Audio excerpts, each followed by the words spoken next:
आपातकाल के सेनानियों के सम्मान में आज एक कार्यक्रम का आयोजन किया गया है जो संपूर्ण क्रांति राष्ट्रीय मंच है उसके द्वारा। हमारे साथ कुछ उस समय के उस दौर में जब आपातकाल लगा था कितनी समस्याएं थी, और आज चूँकि केसी त्यागी जी जो जदयू के वरिष्ठ नेता हैं, साथ में प्रवीण खंडेलवाल जी बीजेपी सांसद चांदनी चौक से वो पहुंचे थे और कई तरह के ऐलान किए गए। सबसे बाकी और भी अतिथियों का आना जाना है। तो आज का जो ये कार्यक्रम है इसका मूल उद्देश्य क्या है, किन उद्देश्यों के साथ इस कार्यक्रम की? बंधुओं, सन 74 में जेपी मूवमेंट शुरू हुआ था भ्रष्टाचार के विरोध में।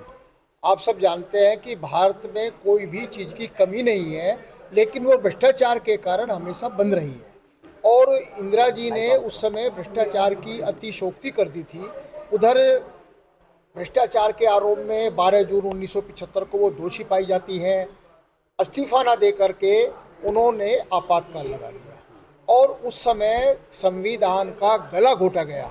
और यही नहीं रुकी, वो 12 जून 1975 को राष्ट्रपति को सोते से जगाया और जगाने के बाद में आपातकाल के दस्तावेज पर दस्तखत कराए, जो कि गैर कानूनी है। कोई भी कानून बनने से पहले कैबिनेट में आता है, उसके बाद राष्ट्रपति के दस्तखत होते हैं, लेकिन उन्होंने पहले राष्ट्रपति दस्तखत कराए।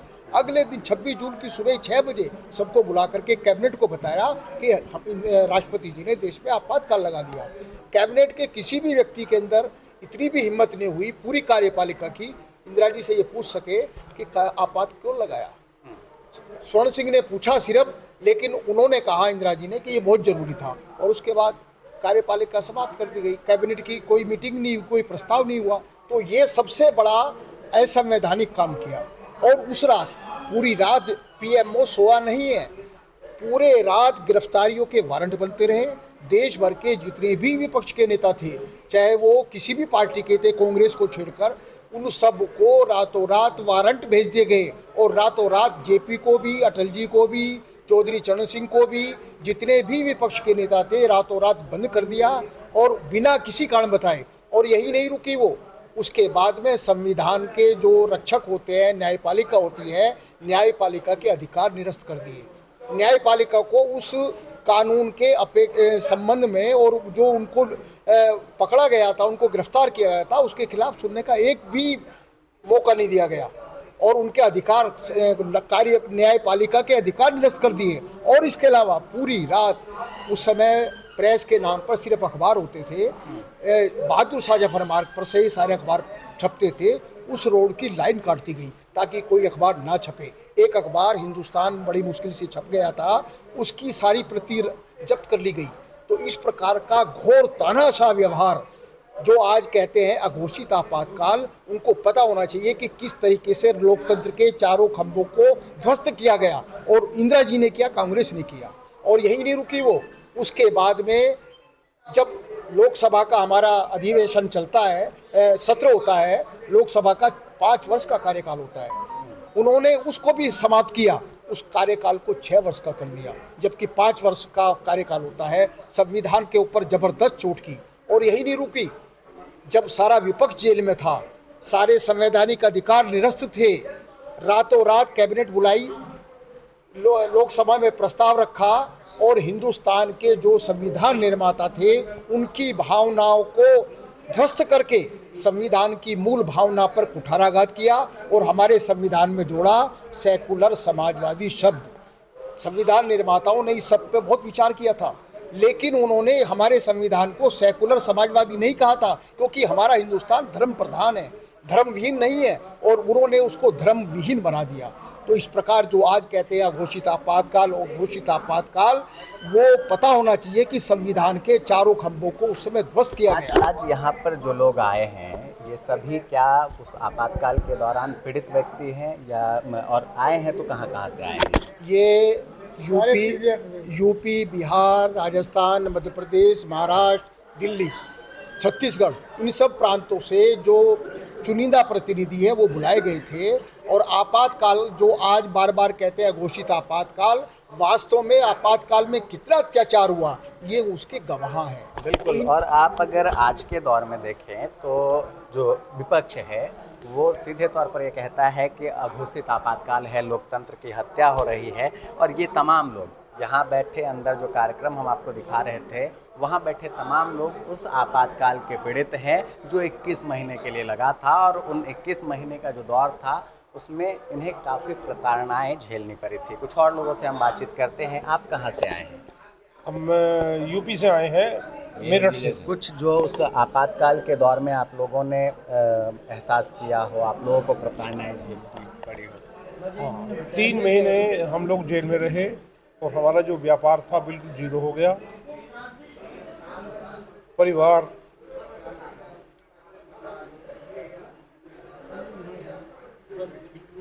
बहुत परेशान हो गया। बहुत परेशान हो गया। बिल्कुल। आप बताएं सर, आज के कार्यक्रम के बारे में। आज का जो कार्यक्रम आपका था, चूँकि आपातकाल के जो सेनानी हैं उनके लिए कई तरह की मांगें रखी गई, और मांग ऐसे लोगों के सामने रखी जो सत्ता में सहयोगी हैं या सत्ता पक्ष के हैं। केसी त्यागी जी भी थे। तो इन मांगों को, जब तामपत्र देने की मांग आप लोगों द्वारा की जा रही है और जो मानदेय मिलता है उसको बढ़ाने की मांग की जा रही है। सर्वप्रथम मैं केपी सिंह हूँ, लखनऊ से, और मैं सन 1974-75 में लखनऊ विश्वविद्यालय छात्र संघ का उपाध्यक्ष था। 75 में जब इमरजेंसी लगी तो मैं मीसा में गिरफ्तार हुआ लखनऊ विश्वविद्यालय से। मैं लॉ सेकेंड ईयर का उस समय विद्यार्थी था और परीक्षा में दे रहा था। परीक्षा के बीचों बीच कम से कम कुछ नहीं तो मैं समझता हूँ 150 की संख्या में पुलिस चारों तरफ से उस कक्ष को घेर लिया जिसमें मैं दे रहा था परीक्षा, और बीच परीक्षा से उठा लिया। हमारा साल बर्बाद हुआ। मैं जेल में बंद हुआ, जिला कारागार लखनऊ में मीसा के तहत 1 साल हमारा बर्बाद हुआ। अब जो बर्बाद हुआ तो उसके बाद जब इमरजेंसी 77 में समाप्त हुई, उसके बाद फिर से हमारी एग्ज़ाम हुआ, और उस एग्ज़ाम में LLB की जो परीक्षा हमारी जो बर्बाद हुआ उसको मैंने एग्ज़ाम फिर से दिया। तो कुल मिलाकर के मैं लखनऊ विश्वविद्यालय से विधि का लॉ की परीक्षा प्रथम श्रेणी से मैंने उत्तीर्ण किया। तो साल तो बर्बाद हो गया। खैर चलिए, अब आपका जो प्रश्न था कि ये मानदेय वाली बात, देखिए हम लोग इसके लिए नहीं लड़े थे कि हम लोग को कोई चीज़ दी जाएगी। सबसे पहले लखनऊ से, यानी उत्तर प्रदेश की राजधानी लखनऊ से, माननीय मुलायम सिंह जी 2006 में हम लोगों को सम्मानित किए प्रत्येक दृष्टि से, और वही सम्मान हम लोग नहीं जानते थे कि होगा। हम लोग इसके लिए तो गए नहीं थे। 29 वर्ष बीत चुका था। अब उसके बाद आप ये समझ लीजिए कि 2006 में जब इन्होंने सम्मानित किया, ठीक है, हम लोग आभारी हैं उनके। उसके बाद होता क्या है, मध्य प्रदेश, राजस्थान, तमाम प्रकार के प्रांतों में ये सुविधाएं दी गई। लेकिन मैं यहाँ पर एक कहना चाहूँगा, बड़ा अच्छा प्रश्न किया था आपने। हम सब एक हैं, जितने डेमोक्रेसी वॉरियर, लोकतंत्र सेनानी हैं, लेकिन दुर्भाग्य ये है तमाम प्रांतों में अभी इन लोगों को वंचित रखा गया। अब जैसे माननीय प्रधानमंत्री जी का गुजरात ही ले लीजिए, जहाँ अहमदाबाद से शुरुआत हुई, बिहार से वो हुआ JPI, लेकिन वहाँ पर भी नहीं आपने गुजरात में दिया। तो what do you want to predict by this? This is a big question behind this. अब मैं दूसरा उदाहरण देता हूँ, ये सामने है आपका, जो कि बहुत जरूरी है सबको समझना। वो ये है, देखिए आप लोग, चूँकि त्यागी जी चले गए थे, मैं दिखाना चाहता था इन्हीं का स्टेटमेंट। आप देखिए इन्होंने कितना काम किया था और उसका हस्र किया हुआ है। ये है लेटर, देखिए त्यागी जी का। अब मैं पढ़ के सुना दूँ। प्रधानमंत्री कार्यालय से ये आया, जो केसी त्यागी जी ने लिखा था, 18 जून 2014 का पत्र। प्रिय श्री त्यागी जी, प्रधानमंत्री की तरफ से आपका 13 जून 2014 का पत्र प्राप्त हुआ, जो आपातकाल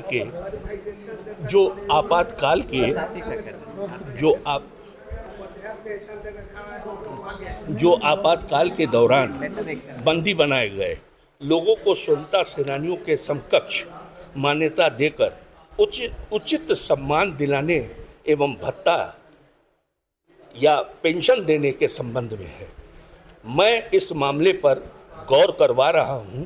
शुभकामनाओं सहित केसी त्यागी जी को पत्र माननीय नरेंद्र मोदी जी ये ने पत्र दिया। जो है वो 18 जून 18 2014 का है। अब हमारे साथ अध्यक्ष जुड़ेंगे इस संस्था के, इनसे जानने की कोशिश होगी हमारी कि आज का जो ये कार्यक्रम है, कई सारी मांगे भी आप लोगों ने रखी और ख़ास तौर पर जो प्रताड़नाएं झेलनी पड़ी थी आपातकाल के दौर में, जो सेनानी थे उन्हें, आज के कार्यक्रम का लक्ष्य क्या था और आज आप लोग क्या डिमांड कर रहे हैं? जो संगोष्ठी है वो किस संबंध में?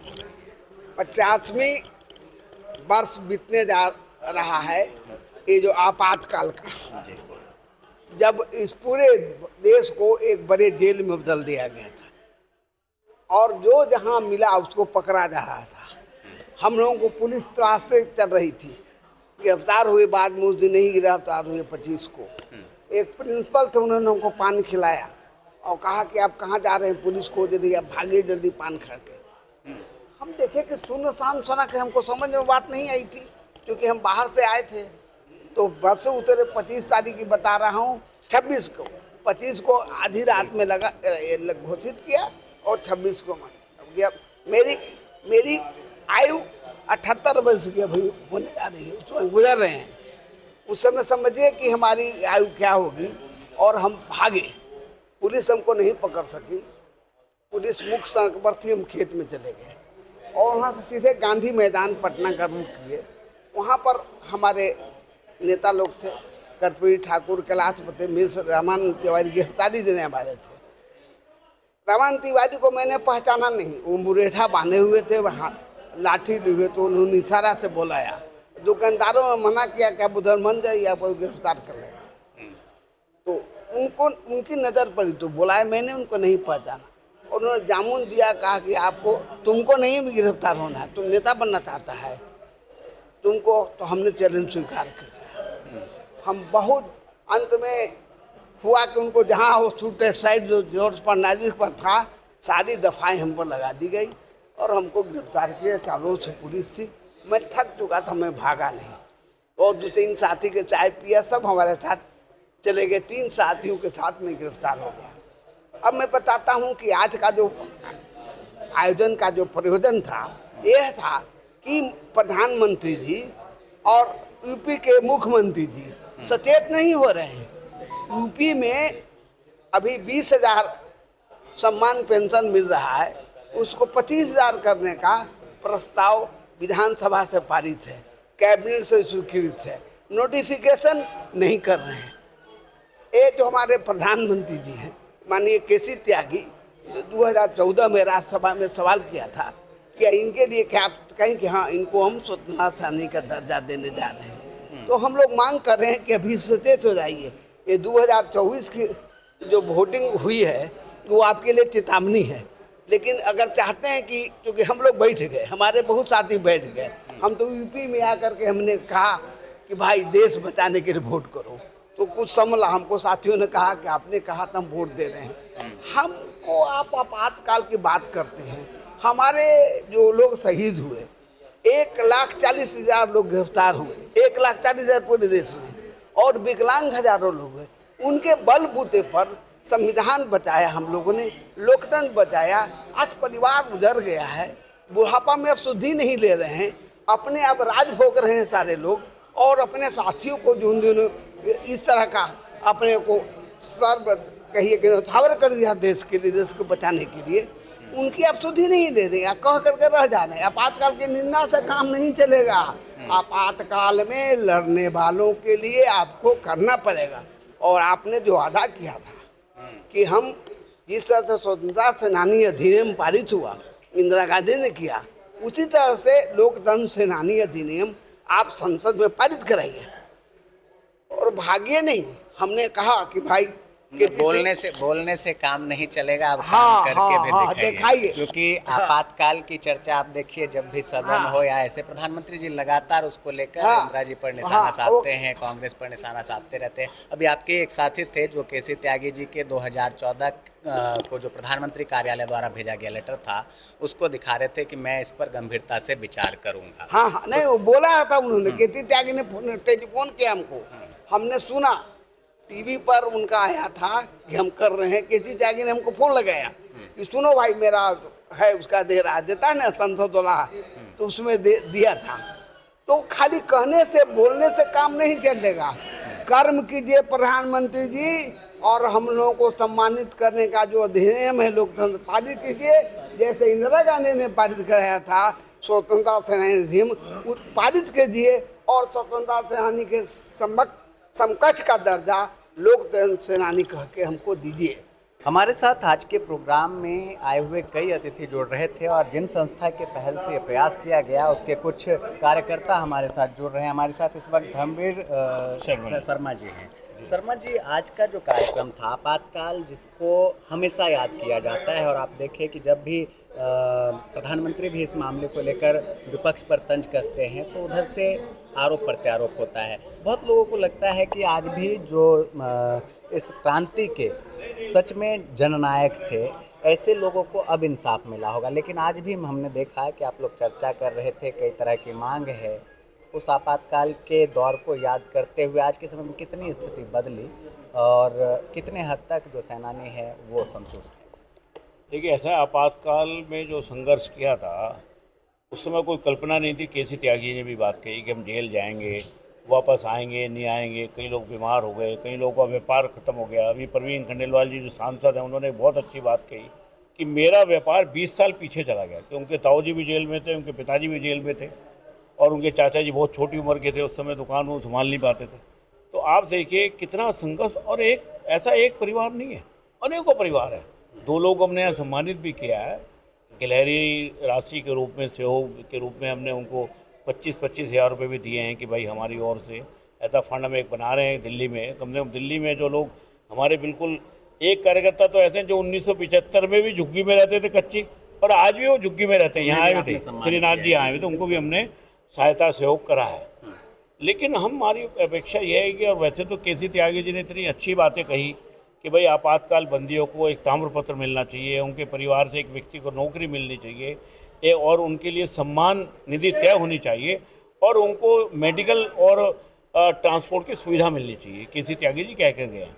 हमारी भी सरकार से यही बात है, और आज मोदी जी कह रहे हैं, देश की राष्ट्रपति कह रही हैं, लोकसभा के स्पीकर कह रहे हैं, हर आदमी कह रहा है, लेकिन मर्रम नहीं लगा रहे। पता नहीं क्या बात है। मैं सवाल आपसे करूंगा। मोदी जी कह रहे हैं, अच्छी बात है। 2014 में भी केसी त्यागी जी को एक लेटर आया था, वो पत्र का शायद आपको पता होगा, और उस पत्र में मोदी जी ने ये कहा था, 14 की बात है, कि मैं ध्यान में लूंगा, मैं इस पर गौर फरमा रहा हूँ। गौर शब्द अपने आप में बड़ा महत्वपूर्ण है।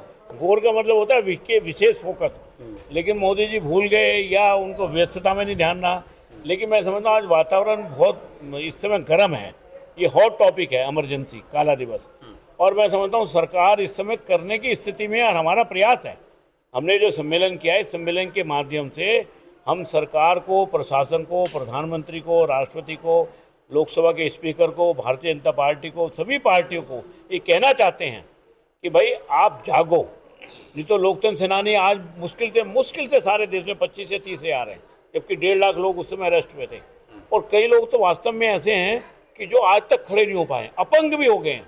आज मेरे कार्यकर्ता से बात हो रही थी, उनका बाजू कट गया था उस समय, लेफ्ट का एक बाजू नहीं है उनका। तो आप समझिए जो आदमी का 22 साल की उम्र में बाजू कटा था, आज उसकी स्थिति क्या होगी।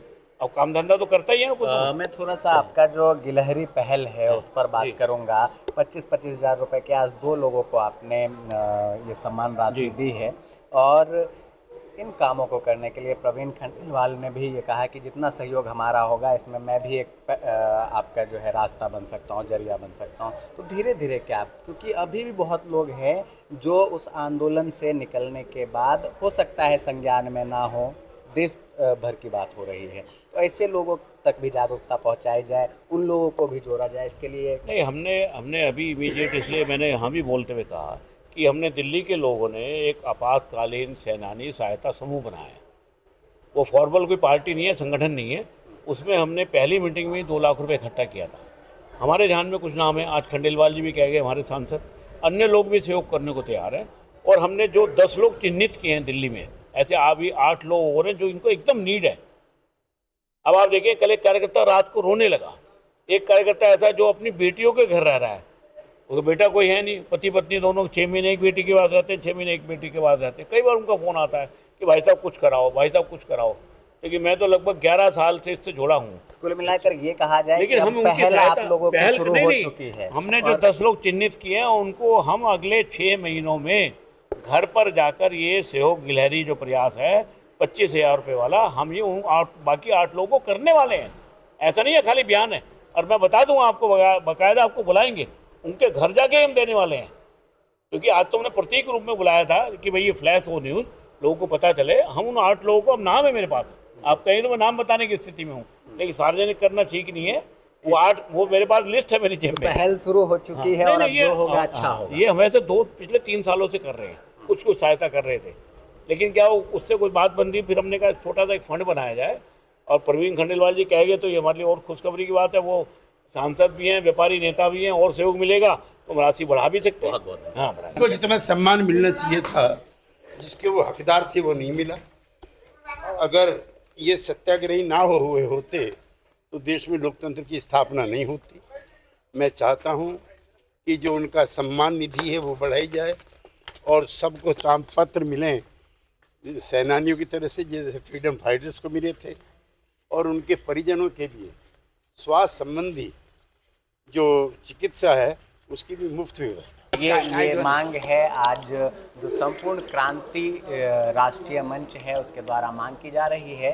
जो लोकतंत्र के दूसरे जब आपातकाल लगा था तो उस वक्त जो लोकतंत्र के सेनानी थे उनके लिए मांग की जा रही है कि उन्हें भी दर्जा मिले। और ख़ास तौर पर जो तामपत्र की मांग की गई है उस तामपत्र पर आज केसी त्यागी जी और भाजपा के सांसद प्रवीण खंडेलवाल ने भी अपनी बातें रखी और ये कहा कि प्रधानमंत्री तक इस संबंध में सटीक जानकारी नहीं पहुंच पा रही है, हम लोग पहुंचाने की कोशिश करेंगे। कैमरा पर्सन गोलू के साथ मैं अभिषेक।